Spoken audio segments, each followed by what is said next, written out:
কালো ডাকাতের নাম শুনছেননি? যে কালো ডাকাত বাংলাদেশের মধ্যে গডফাদার ছিল, টপ মোস্ট একজন ডাকাত ছিল, ডাকাতের সর্দার ছিল। তার চেহারাটা এত বড়, একদিন রাত্রে বেলায় চরমুনার ময়দানে আমি যখন তাকে দেখলাম ভয় পেয়ে গেলাম। কি বিকট চেহারা, এত উঁচা, আমার চেয়ে প্রায় আধা ফিট উঁচা বেশি হবে। আমার মতো কয়েকজনকে হাতে ধরলে এখন উঠিয়ে ফেলবে। ওই কালো ডাকাতের সাথে দেখা হলো, আমি সালাম দিয়ে জিজ্ঞাসা করলাম, ভাই বলেন কিছু কথা আপনার শুনি। কালু ভাই ডাক দিয়ে বলে, তোমার বাড়ি কো? আমি বললাম আমার বাড়ি অমুক জায়গায়। সে বলছে, আমি কিশোরগঞ্জ ইটনা মিঠাবন এইদিকে বাজিতপুর কুলিয়ারসর নিকলি হাওড়ের মধ্যে ডাকাতের বড় বড় ডাকাতির সর্দারি আমি করেছি।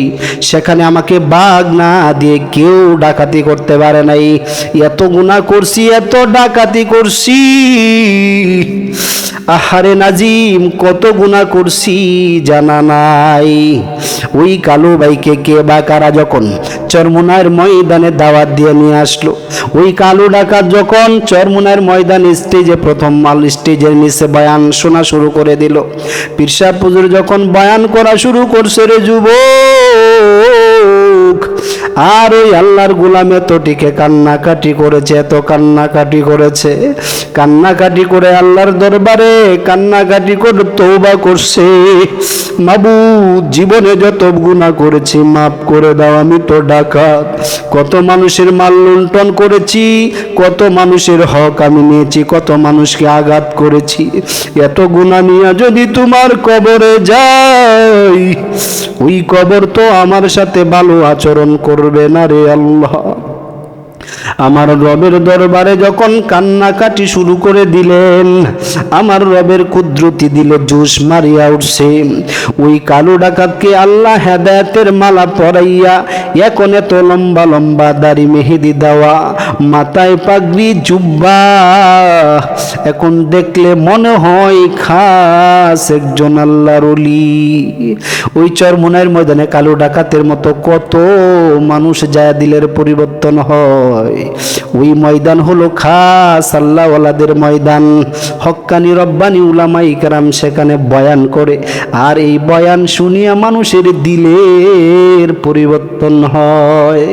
আমি না ফরমানো একদিন মাথায় টুপি ছিল না, গালে দাড়ি ছিল না, লম্বা জামা ছিল না, ওই ময়দানের বরকতে, ওই ময়দানওয়ালাদের বয়ানের কারণে আল্লাহ রাব্বুল আলামিন জীবনের পাথা বদলাইয়া দিছে। এর জন্য আল্লাহ বলেন, ওয়াকুনু মা সাদিকিন, সত্যবাদী বান্দার সঙ্গী হয়ে যাও, সত্যবাদী বান্দার বন্ধু হয়ে যাও। দুনিয়াতে যদি ব্যবসা বাণিজ্য করো সত্যবাদী বান্দার সাথে করবা, আত্মীয় যদি করো নেককারদের সাথে, সত্যবাদী বান্দার সাথে করবা। যদি আল্লাহু আকবার চলাফেরা উঠা বসা করো নেককারদের সাথে, নামাজীদের সাথে, আল্লাহওয়ালাদের সাথে করবা। যদি কোনো কিছু পরামর্শ চাইতে হয় নেককারদের সাথে নিয়ে করবা। আল্লাহ বলেন, ওয়াকুনু মা সাদিকিন, সত্যবাদী বান্দার সঙ্গী হয়ে যাও। সত্যবাদী বান্দা কারা? আল্লাহ বলেন, ইয়া আইয়ুহাল্লাযীনা আমানুত্তাকুল্লাহ, হে ঈমানদাররা রে, তোমরা বেশি বেশি পরিমাণে আমি আল্লাহকে ভয় করো, তোমরা আমি আল্লাহকে ভয় করো। আর সত্যবাদী বান্দা হলো তারা আমার আল্লাহকে যারা ভয় করে। আল্লাহর ভয়, আল্লাহু আকবার, গুনার ধারে কাছেও যাইতে চায় না, আল্লাহর হুকুম ছাড়তে চায় না, দিনরাত 24 ঘন্টা আল্লাহর গোলামি করে।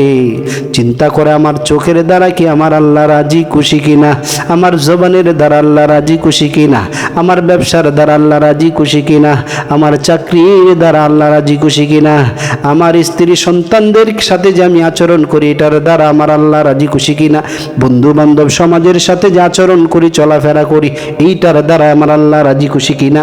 আমার আল্লাহ যেদিকে রাজি আমি বান্দাই সেই দিকে খুশি। আল্লাহ রাজি খুশির উপরে যারা চলবে তারা দুনিয়ার জমিনে ধন্য হয়ে যাবে। এর জন্য অনুরোধ করে বলে যাই, যতদিন হায়াতের জিন্দিগি থাকবে আমার আল্লাহ ছাড়া অন্য কারো হুকুম মানা যাবে না। আল্লাহ বলে নুন খাও যার, গুণ গাইবা তার। আমি আল্লাহ তোমাকে খাওয়াই, আমি চোখের দৃষ্টি দান করেছি, আমি তোমার জবানে আল্লামাহুল বায়ান, জবানের বাক শক্তি আমি আল্লাহ দান করেছি। সাতবক আসমান জমিন আমি আল্লাহ তোমার জন্য কড়িবিহীন ঝোলায় রাখছি, পানির উপরে মাটিটাকে আমি তোমার জন্য বাসায় রাখছি, কত ধরনের শাক সবজি আমি তোমার জন্য তৈয়ার করে রাখছি, কত ধরনের ফলমূল বান্দা তোর জন্য তৈয়ার করে রাখছি। এই অক্সিজেন বাতাস আমি আল্লাহ তোর জন্য তৈয়ার করে রাখছি। দুনিয়ার জমিনে চন্দ্র সূর্যকে তোর জন্য বানাইলাম। বান্দা তুমি আমার কোন নিয়ামতটাকে তুমি অস্বীকার করতে পারবা? কোনো একটা নিয়ামত অস্বীকার করার মতো ক্ষমতা নাই। এর জন্য মনকে ভালো করে বুঝাও রে মন, যতদিন থাকবো আমার মাওলার হুকুমের বাহিরে চলা যাবে না। আল্লাহ রাব্বুল আলামিন আমি সহ সবাইকে চলার তৌফিক দান করুক, বলেন আমিন।